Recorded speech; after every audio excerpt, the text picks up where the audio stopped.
Assalamualaikum warahmatullahi wabarakatuh. Halo anak-anak, apa kabar semuanya? Semoga kalian semua dalam keadaan baik-baik saja ya. Amin. Kelas 6 tema 4 subtema 2 muatan PKN dengan Ibu Firda. Disimak baik-baik ya slide berikut ini. Pertama yang akan kita bahas adalah keberagaman ekonomi masyarakat Indonesia. Keberagaman ekonomi dapat disebabkan oleh potensi dan semangat kerja keras yang dimiliki. Potensi harus terus-menerus diasah dengan cara terus berlatih dan tidak mudah putus asa. Potensi adalah sebuah kemampuan dasar yang dimiliki manusia yang sangat mungkin untuk dikembangkan menjadi lebih baik lagi. Kita harus bijak dalam keberagaman usaha ekonomi yang ada di sekitar. Jika setiap orang memiliki usaha yang berbeda, kita harus tetap saling menghormati dan menghargainya. Menghormati dan menghargai usaha orang lain merupakan salah satu upaya mendukung keberhasilan perekonomian bangsa, karena usaha yang berhasil akan turut memperkuat perekonomian bangsa, sehingga kesejahteraan masyarakat dapat ditingkatkan. Kemudian, yang kedua, pentingnya sikap cinta tanah air. Mencintai tanah air adalah kewajiban kita sebagai warga negara. Mencintai tanah air dapat kita tunjukkan dengan banyak hal, salah satunya dengan menggunakan barang buatan dalam negeri. Berikut ini adalah manfaat dari menggunakan produk buatan dalam negeri yang perlu diketahui. Yang pertama, menunjukkan rasa cinta terhadap tanah air. Dengan menggunakan produk-produk dalam negeri akan memperlihatkan rasa cinta dan syukur terhadap negara Indonesia. Yang kedua, menjaga nama baik bangsa. Menggunakan produk buatan dalam negeri dapat terus melindungi nama baik bangsa Indonesia di mata dunia internasional. Yang ketiga, menunjukkan rasa cinta terhadap produk Indonesia. Dengan memakai produk buatan negeri sendiri, bisa membuktikan bahwa kita sebagai warga negara yang baik sangat mencintai dan menyukai produk-produk buatan dalam negeri. Yang keempat, meningkatkan pendapatan negara. Penjualan ke luar negeri atau ekspor produk buatan Indonesia akan meningkatkan pendapatan dari negara kita. Pembayaran yang kita dapatkan dalam bentuk dolar secara otomatis akan ditukarkan ke mata uang negara yang menjadi cadangan manfaat devisa negara Indonesia. Dan yang kelima, memperbanyak lapangan pekerjaan. Dengan meningkatnya penggunaan produk buatan dalam negeri juga akan memperluas lapangan pekerjaan yang ada di Indonesia. Dan masih banyak lagi manfaat dari menggunakan produk buatan dalam negeri. Kemudian yang ketiga, dampak positif dan negatif globalisasi. Globalisasi merupakan suatu fase perubahan yang dialami oleh masyarakat di berbagai penjuru dunia. Ciri khas dari era globalisasi yaitu semakin kaburnya batas-batas geografis antara negara.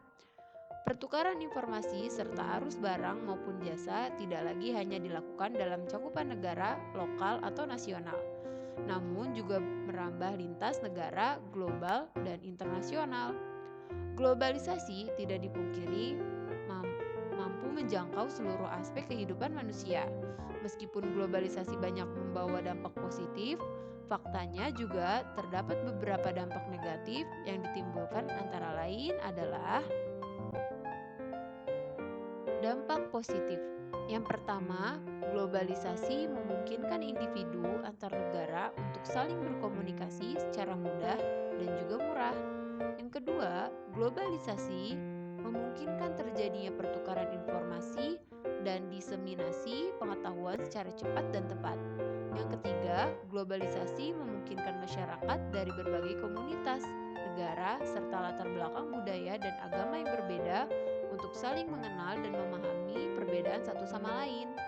Dan yang keempat, globalisasi membawa nilai-nilai universal, misalnya mengenai isu-isu kemanusiaan seperti kesetaraan, keadilan, demokrasi, dan lain sebagainya, serta isu-isu agenda pembangunan dunia.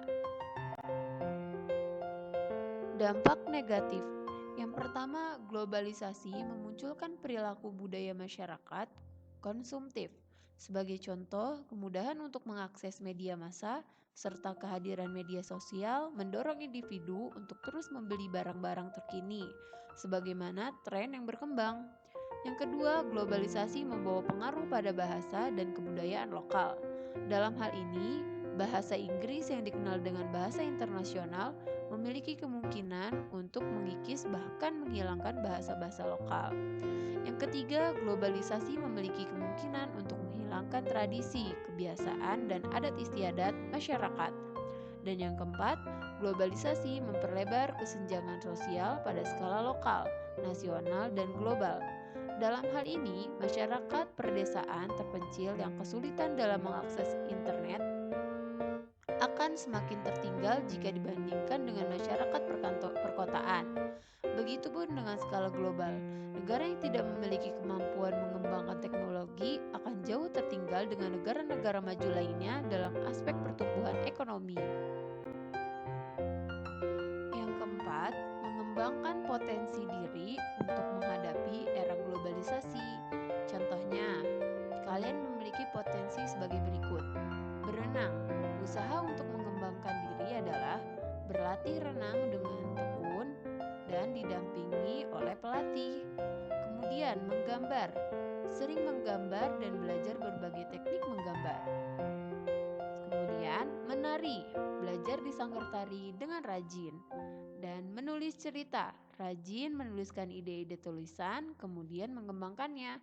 Dan masih banyak lagi potensi yang harus dan bisa kalian kembangkan, sehingga kalian tidak tertinggal di masa era globalisasi ini. Demikian pembahasan kita hari ini. Semoga bermanfaat dan semoga dapat dipahami. Selamat belajar dan tetap semangat. Wassalamualaikum warahmatullahi wabarakatuh.